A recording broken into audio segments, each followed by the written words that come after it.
Welcome everyone to another short film review.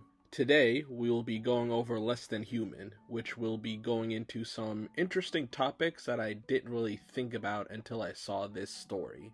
Go make sure to watch it first. I will have it linked in the description and then come back for the review itself. It's a short 6-minute watch. So now, let's get into it. We begin with the reporter, Steve, talking about an attack that happened which was the first of its kind in 5 years since the cure was distributed. And as he talks, we get to see what the cured ones are. They are undead zombies that seem to have been quarantined off, but have their mental faculties and can converse like a normal person. Andy introduces himself, saying he has been there for 6 years, but gets interrupted by Dawn coming into the room. And he kind of freezes, seeing that he is being filmed. We cut to them after they get in position to get interviewed, with Andy taking his new life pretty well. But Dawn is extremely frustrated, since he used to be a high-level realtor, but I'm guessing the zombie plague ruined any chance of him having a normal life. And he hates that he is just doing mundane things around the apartment they live in, and he starts to blow up at Andy since, in his words, he couldn't understand what he had. Seeing how rough it is going, Steve runs out of the house, but his cameraman stays behind to film. Andy is of course hurt by this, and runs off to his room with Dawn regretting what he just did. He starts to talk softly, asking Andy to come back out, but he doesn't answer. So he brings out his harmonica that Andy mentioned before and plays a nice melody on it, bringing Andy out as they share a tender look. Which is then interrupted by Steve coming back in to get the cameraman because he has the keys to the car. The final scene is Steve talking about how what they just filmed was a sign that reintegration is not possible for the cured ones, ending the film. Fuck this guy! So, let's talk about the characters first, starting with Steve. Honestly, I think he came into this being very biased against the cured ones. With how he reported on the attack, I at least think he was implying that the cured still had a need to kill humans. And then he tries to antagonize them by asking if they still had any cravings or urges since they had been cured. And with how the animation ended, he will pile on more of the propaganda that they are still mindless zombies underneath their human-like demeanor. Next, I want to talk about Andy. He seems to be an optimist, looking on the bright side of their situation and enjoying the little things in life.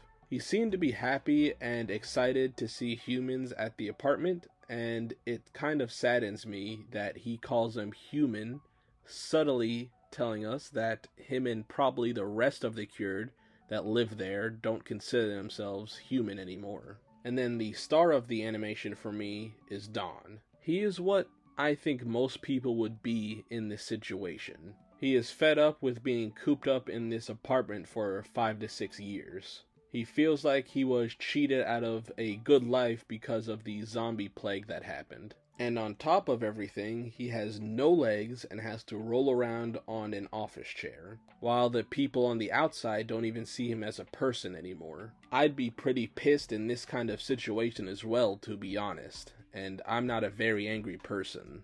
His relationship with Andy, though, is very sweet. I did sense there may be romance, but it also could be that they have been living together for a few years now. But hey, if you want to see them like that, I'm not gonna stop ya. It's Pride Month after all. Andy is a toss-up if he is gay, but he may just be a feminine man who is in touch with his feelings. So, stepping away from characters, they did do a decent amount of world building in the few minutes that they had. So, of course they had some kind of small zombie plague, and I say that because the rest of the world seems to be fine and functioning. Eventually, they found a cure for it, but it didn't kill the zombies, it gave them back their sentience and got rid of any urges to attack people. Of course, even though this happened, people are still going to be afraid of beings like this, and I can't imagine they smell very well either. But they are here to stay, since giving them a cure seems to also have stopped them from rotting, since they never mention anything about it. The government seems to have also gave them their own private centers to live in, since they are probably still running tests on them. And it's probably for their own protection too, since we see a lot of hateful messages on the walls surrounding the area. With the attack Steve was reporting on was probably someone like Dawn, someone that just reached a breaking point and attacked a government employee, causing more panic on the news, with people probably thinking all of the cured will eventually go back to their human-eating ways.